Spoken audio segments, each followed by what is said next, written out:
So I believe we're live now. Happy to see you all with us today.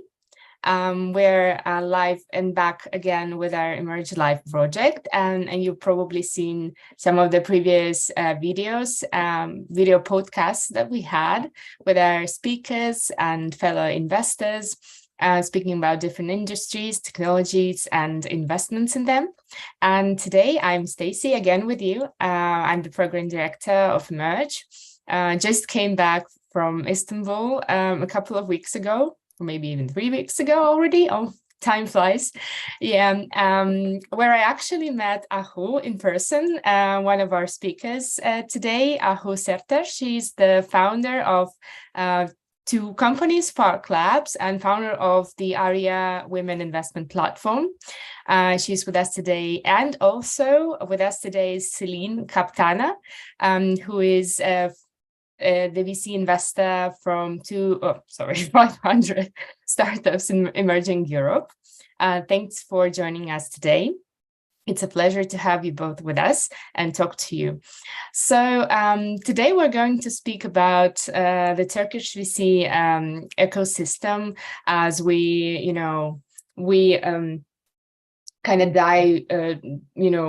kind of went deep into the topic in Istanbul. Obviously, we covered many topics at our event, but also the Turkish VC ecosystem was kind of very hot for our event, and we'd like to continue discussing this. And but first, let me pass the mic over to our speakers to just briefly introduce themselves. Maybe Ahu, you could start, say a couple of words. Thank you. Well, I could say I'm a kind of an entrepreneurial investor. So I started as an entrepreneur and then became investor. I'm also one of the investors of 500 fund. So this was one of the funds that entered Turkey, the global funds. What I do, my legacy business is automotive technologies. I started also investing with the angel groups in 2016, 15. So that's, I think, when the Turkish market started growing up. And now I have this company, Fark Labs, that I founded. This is an innovation and technology investment company. So we invest and help technologies to develop whatever comprises of the better future technologies, from electrification to sustainable materials, different areas. And we are currently also building a fund based in the US. It's going to be the Better Future Fund. This is going to be investing in developing markets and taking them global. And also I'm the founder of Arya Women Investment Platform, a platform that not only helps female entrepreneurs, but also helps training more female investors. And then founded the first gender lens investing fund of Turkey, Arya Ventures. And we just launched less than a year ago. And so far we have 10 investments. Nice. So actually, yeah, a lot of things done, and even, during the last year, 10 investments. That's wow. And Selin, a couple of words about yourself and what you do. Yeah, sure. So I'm Selin from 500 Emerging Europe. We are actually a part of 500 Global, but we make our own investment decisions and deploy our own fund, raise our own fund. I can say that we are a regional fund. We invest across Central Eastern Europe and Turkey, and we have the whole team scattered across the region. Even right now, some of the members are in Prague, Poland, and Hungary. And this is our second fund. Our first fund was a 16 million fund, and it was a very good, successful fund, I can say. We've had a couple of unicorns and centaurs from that fund, including, you might have heard of them, Firefly, Insider, Carbon Health, Billion to One. And right now we're deploying our second fund, and it's a 70 million fund. We've done around 29 investments so far, and I believe we're going to be doing 10, 12 more up until the end of next year. And So we cover whole CE region, Hungary, Poland, Romania, Slovenia, Slovakia, Bulgaria, Greece, the whole Baltics, and of course, Turkey. And we have ticket sizes ranging from no minimum, but up to 2 million, and then follow-ons. And we're pretty much sector agnostic, so we love all businesses, but we kind of have this small focus to B2B SaaS type of businesses, and that's the majority of our portfolio as well. So yeah. Yeah, thanks for sharing. And are you based in Turkey, right? Yeah, right now I'm in Istanbul. Yeah, and Ahu, you're based in Turkey, but you're currently in Florida, right? Yeah, I'm currently in Miami. We're opening another Fark Labs in Michigan, but my second home is in Florida. Yeah, amazing. So yeah, you kind of have mixed perspectives, and that's interesting. And so let's maybe start with the question about the regional specifics. So speaking about Turkish VC ecosystem, speaking about the investment firms, startups themselves in different industries, but obviously linked to technologies. What do you think is one of the main I don't know, character features of the market? Like, yeah, maybe Ahu could start? Selin, you go first. Okay. You have a more global view from the 500 perspective. I mean, we also have this global view because we are all across Central Eastern Europe and do diaspora deals, but obviously Turkey's one of our main focuses and will be all the time. So maybe I can start off by giving like a brief background information. So like the ecosystem in Turkey wasn't very matured before 2010, and up until 2015 there were only 4 or 5 VCs in total that were operating, and there were efforts from the government and more local VCs emerged, corporate VCs emerged, and corporations have launched venture capital arms, innovation hubs. And the current market is very much concentrated in Istanbul, where almost all VCs are located. And the ecosystem is very much established when compared to a couple of years before, and people know each other. The ecosystem is there, and it's a good, nice community now. And when you think about it, the first success stories were from local businesses. And I think most ecosystems go through this transition. And we did obviously as well. And after 2015, VCs turned their focus more into globally focused businesses and having the global focus from day one, kind of resembling the Israeli market. And right now, fintech, software, and especially gaming are companies that are very developing and popular in Turkey. We see foreign investors looking at startups in these industries now more than before, especially from the CE region, which is understandable from the proximity. And the average investment check size is definitely smaller when you compare it to the Western European markets, the US market. And I can say that our average ticket is around 300K, 500K in Turkey. You mean in general, not your like 500, but just for 500. From 500. Okay. And Ahu, do you have anything to add? Yes, actually, like I said, I kind of caught it at the beginning. I'm older than Selin, so but my thesis was, I was an investment professional in the US and then came back to Turkey in 2002. My thesis was, why don't we look for things to export out of Turkey rather than trying to bring things to Turkey and make them work as a business model? And then I found that the real sector companies, not only the technology companies, the real sector companies who are using technology or having a differentiation point could be good products to take out. The angel network started first. I think a couple of they were the early funders of Insider, after friends and family. But the results of these investments were not imminent until up until few years ago, maybe. So insider became insider maybe 5-6 years ago, but the investment period started much earlier. So all these ecosystems, they need time.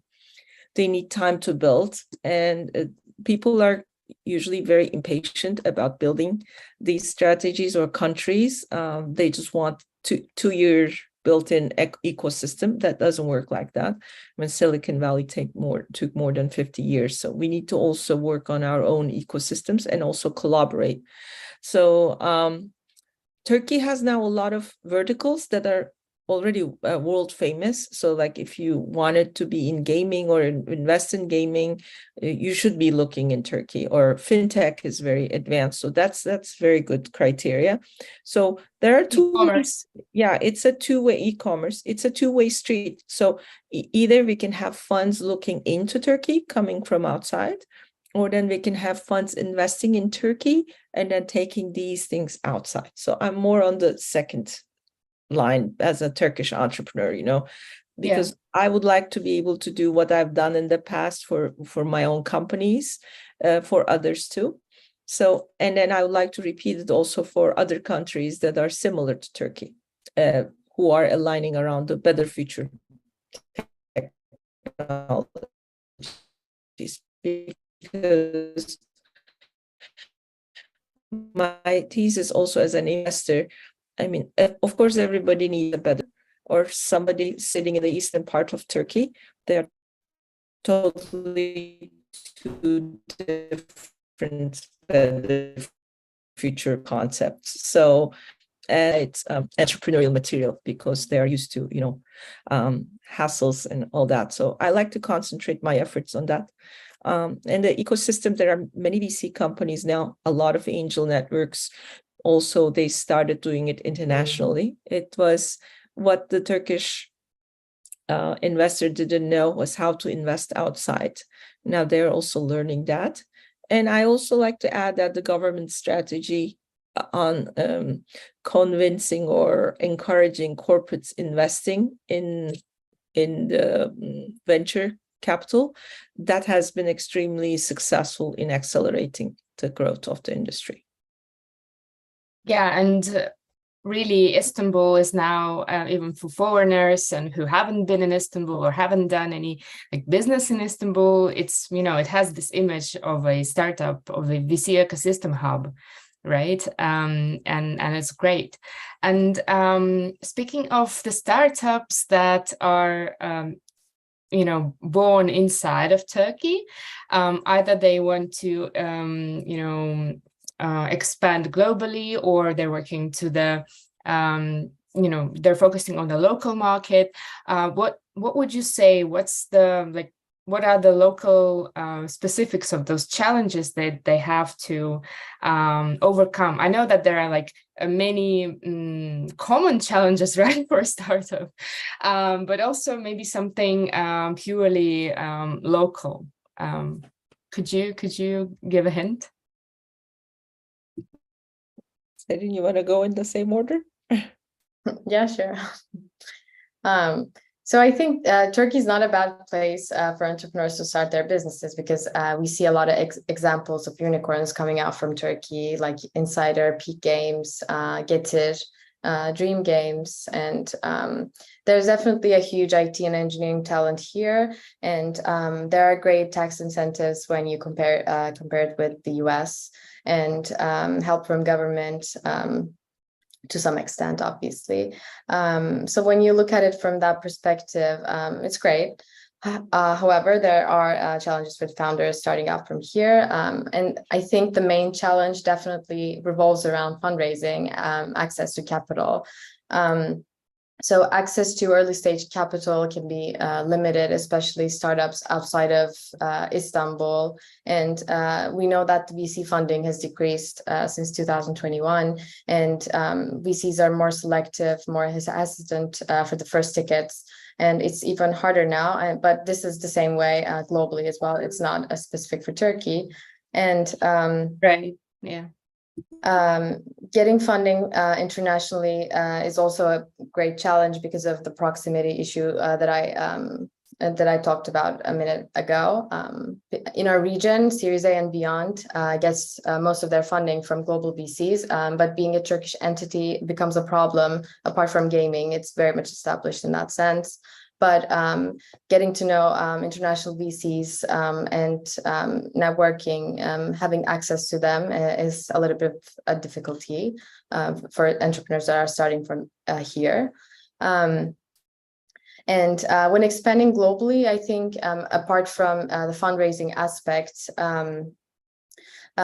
adapting to different customer types in different regions, like the US or the Western Europe, is a very difficult process, because the customer types are different, the customer needs are different, and the entrepreneur should be strategic about the expansion plan.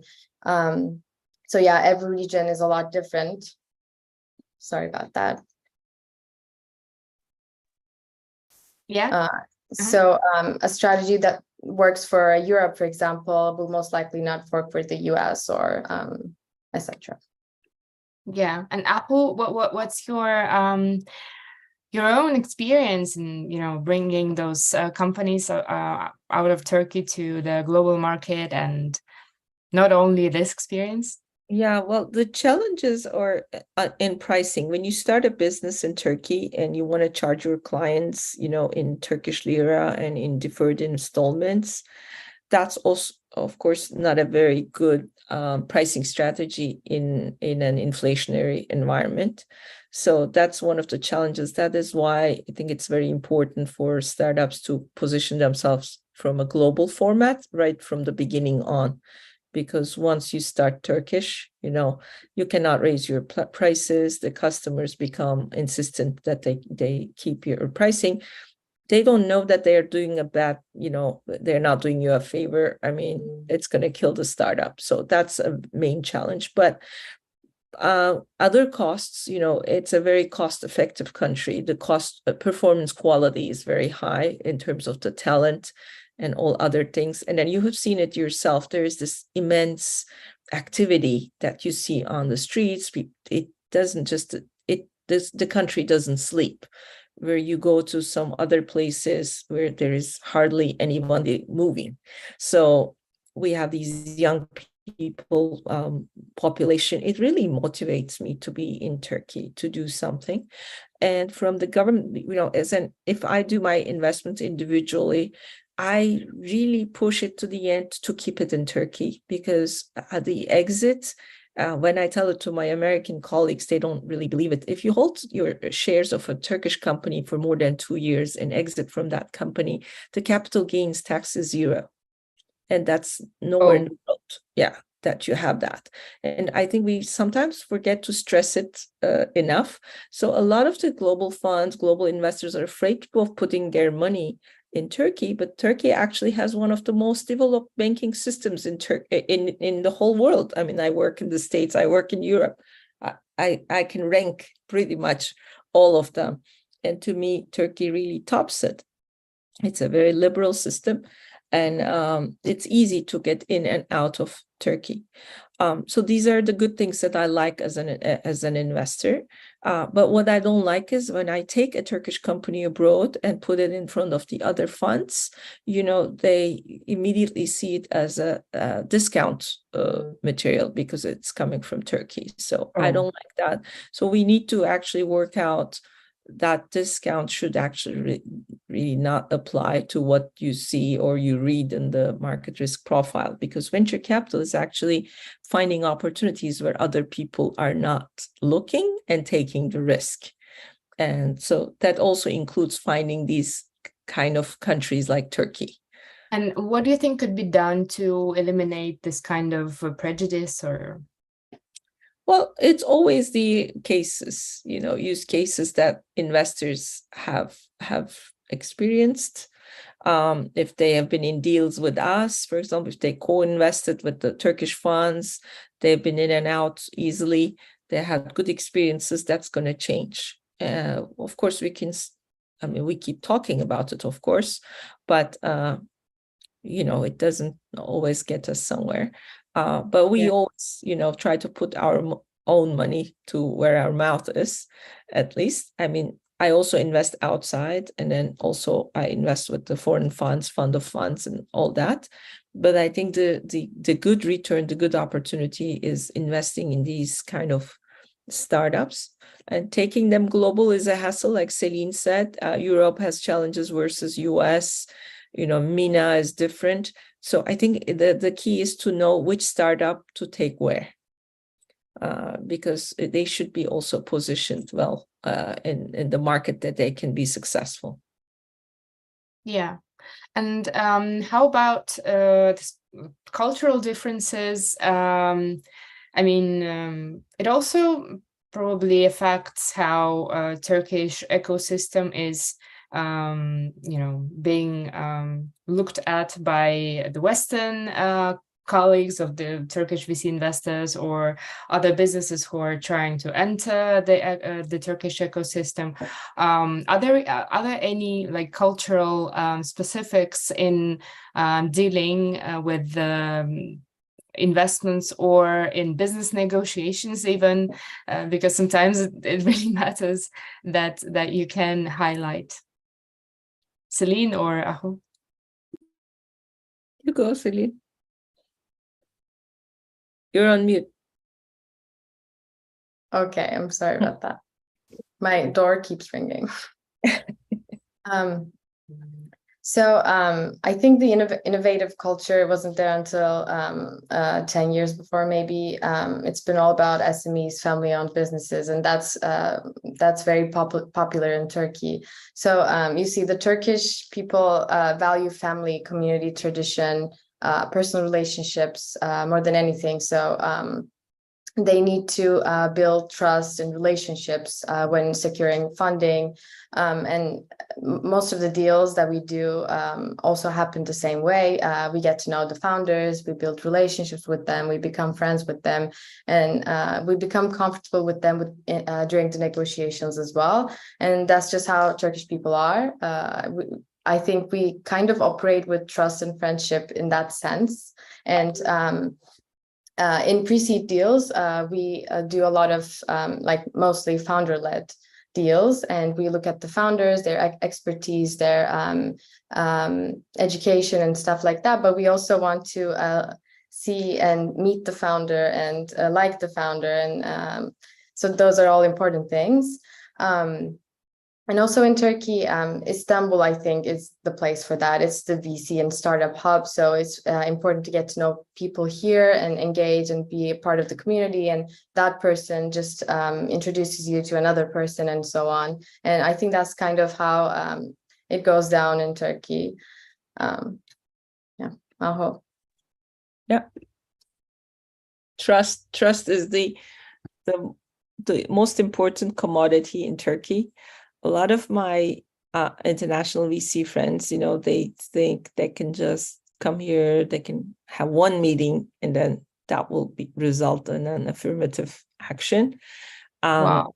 That doesn't, I know it's hard to meet all your investors, and then even if you count the number of hours with them, so it's a lot of work, the VC fundraising business, but you need much more than that in Turkey. I think you have to have the personal validation both as an investor, as a business person, as a good person, all that. So it's I think Silicon Valley is kind of like that too, though. It's all these personal relations. I think in Turkey those also count a lot. When we are co-investing with each other, it also counts. So that's important. So if I were the money coming out from outside of Turkey, I would align myself with good partners who are already trusted inside. And this is what also we are trying to do when we are going outside, rather than do everything on our own. We align ourselves with other funds and investors. That's really, collaboration makes it much easier entering new markets and discovering, and it saves you a lot of mistakes too. So yeah, that's what I would say. And you mentioned, Ahu, that you also train female investors, or something like that, right? Within your Arya women investment platform. And do you work with Turkish female investors or VC firms who want to engage into this project, let's say? Yes, actually, we recently started. There is a lot of interest from corporates, from banks, and I mean, not only financial related institutions, but also corporates who want to establish a diversity angle in their companies. So both from the professionals who are working in these companies and from companies themselves, we started getting a lot of demand, and also from men. So we started admitting men as well, because learning investing, I found out I thought it was easy, and then you just learn in school and money has no gender. So that's what I thought as a financial person. But people from outside of finance, they don't have that opportunity, and money has a gender there, and it's male. So when you sit, as an entrepreneur, when you go and pitch to a room of only males also, every decision, even though these males, they don't think they're making these decisions consciously, but they are biased towards making collective decisions that are favoring their own gender. So the more females we can have in the VCs, in the investing worlds, the more we can also impact the decisions that are made on behalf of the female entrepreneurs. So that's what we discovered. And then every time, actually, it's been more than 10 years now with Arya investment platform. And I thought that the main problem always was female entrepreneurs reach to money. And then I thought so, no? Oh, yeah, it's not about not having enough entrepreneurs or something, but we also don't have enough investors. So we started with these programs.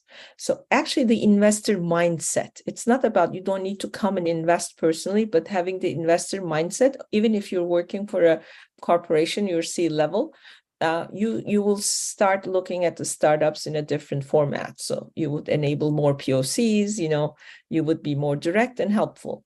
So that's the mentality we are trying to put. And like I said, we have males as well now. We have mixed chapters. And our profile is not only Turkish women. Our profile is the people of challenging regions. So Latin America, Africa, Turkey, MENA, and mostly also the diaspora of these regions, because a lot of us live outside of our countries, and we have a lot of impact in the States, in Europe, in other places, but we don't have these kind of close-knit community. So we have now more than 400 members. We are active in London, Amsterdam, Belgium is coming up, Germany is coming up, so Dubai. We have 2 international chapters in the US, 1 Nigerian franchise even. So it's growing. It shows that there is demand of learning. Apparently, currently the places that are teaching investing is not really catering to everybody. And Selin, do you have to add anything about maybe genderless investing in Turkey or working with female founders in Turkey? What's the state of the events? Yeah, I think Turkey is very much similar to the rest of the world when it comes to the gender ratios in the startup ecosystem. So actually, we've looked into this a couple of months before while we were evaluating our portfolio and the rest of the world. And so apparently, the female to male ratio is actually very much close or equal in the unicorns. But if we look at the total VC capital invested or total deals, the ratio of women would be much lower. But it's not the situation specific for Turkey, but also a global issue. And when you look at the VC ecosystem specifically, women are still a minority, but I definitely see a growing number of women coming into the field, especially in the junior positions. But there are also a lot of women in the executive positions, like Rina from our fund, ScaleX, Günce from Startup Wise Guys. So I think definitely the healing is in process, and it's from bottom up. So when you look at our team, more than half of the team is female, and we just had a recently someone joining us. She's a principal from Getir, and Duygu. I think Ahu also met her during He has been Emerge. our speaker at Emerge in Istanbul. Yeah. Yeah.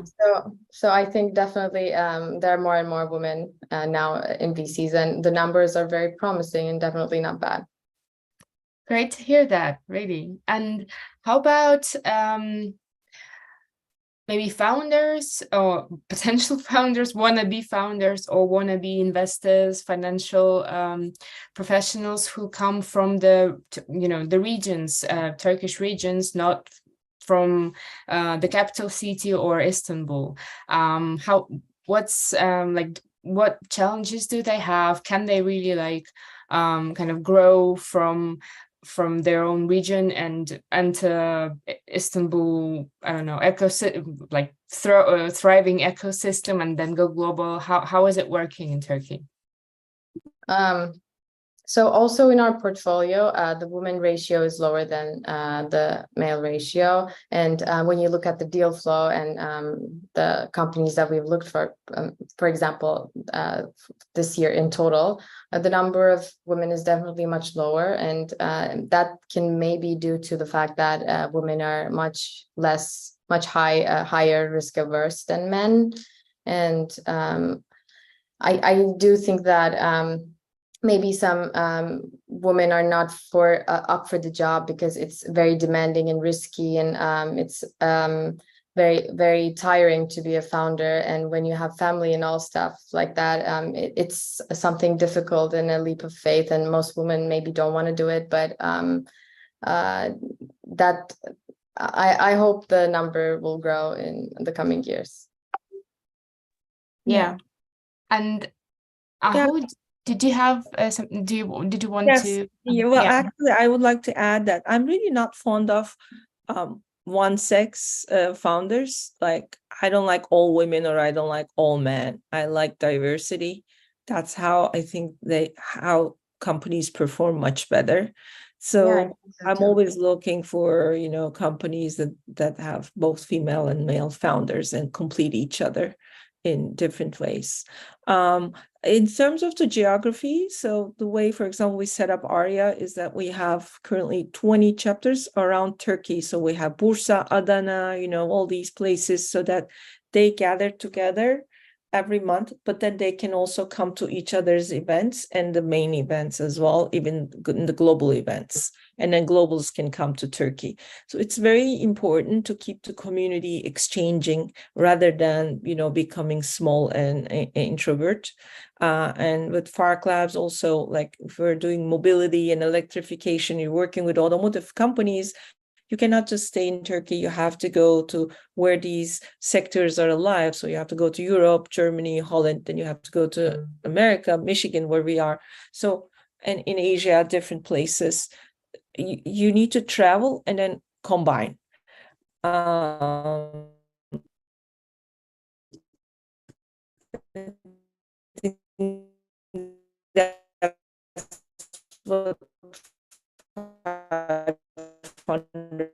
Starting quite well together. They act. Yeah, I think Ahu, we lost you for a second. Could you repeat the last sentence? That I was just saying that has, having the global mindset but the local freedom, it has a lot of value from an investor perspective. I as an investor, I would rather be in these kind of platforms where I can take whatever I can take from the local benefit, still feel genuine and close, tight knit, but then also have the view of a global umbrella. Right. So. It's interesting that you say that you have different chapters in many Turkish regions, because my question was referring to don't you have this kind of closed Istanbul community that kind of, if you enter Istanbul, you're there and you have to approach it and try to get in, right? So I was referring to this kind of image. Is it there or is it not? So you say that it's kind of Everything is open. Everything is Open. open to each other. It's about hosting. And I think the best investors and the best entrepreneurs also come from the places where we don't look at, So these are those are going to be breeding the new types of people. So we cannot just be, okay, everybody come to Istanbul. I mean, these people need to be go to States or somewhere else, but I think it's very important that you get your first funding in your own country, both angel and pre-seed, seed, and then Series A and the others can be outside. It will be better if we do that inside as well, but not for long, because then we will be breeding on our on our own and losing that global cycle. That's kind of like that in the States, by the way. That's why they don't appreciate Americans don't go outside that much to invest. They always expect ventures to come in and invest. So that's convenience, but maybe they're losing and missing a lot of opportunities in the process. Yeah, many interesting angles actually that we highlighted today. And also it was, I was glad to hear that this kind of vibe in the Turkish VC ecosystem, this culture of trust and speaking to each other face to face, like in real life, not only communication online or remotely or anything like that, that it really matters. And that's why I was glad to hear that, is that I remember at Emerge how we all just hang out at the venue, then at the after party, the dinner, and you see that investors engage in different like kind of chats with startups, and that's what helps them find each other and gain this trust and establish this connection. And if you say that in Turkey, that's what really matters, like standing side by side and talking to each other, that's what the ecosystem really needs. And it's great that we were there, and hopefully we will be there again. So it's not it's a comma in this story. So yeah, so I guess it will be a nice point to finish our live stream today. But this is not only a live stream. You can always share it, share the link to this YouTube live, and watch it or hear it or listen to it, as a podcast. So yeah, don't hesitate to spread it over. Huge thanks to Ahu and Selin to have joined us today, and I'm really looking forward to meeting you at the next events. I'm actually coming back to Istanbul just on Sunday. Oh. Yeah, haven't been a lot away, so just coming back. Already miss Istanbul actually. Well, you should visit us. Yeah, for sure, with pleasure. So thanks so much for being here with me today with us, and talk to you soon. Thank Bye-bye. you. Selin, nice to see you.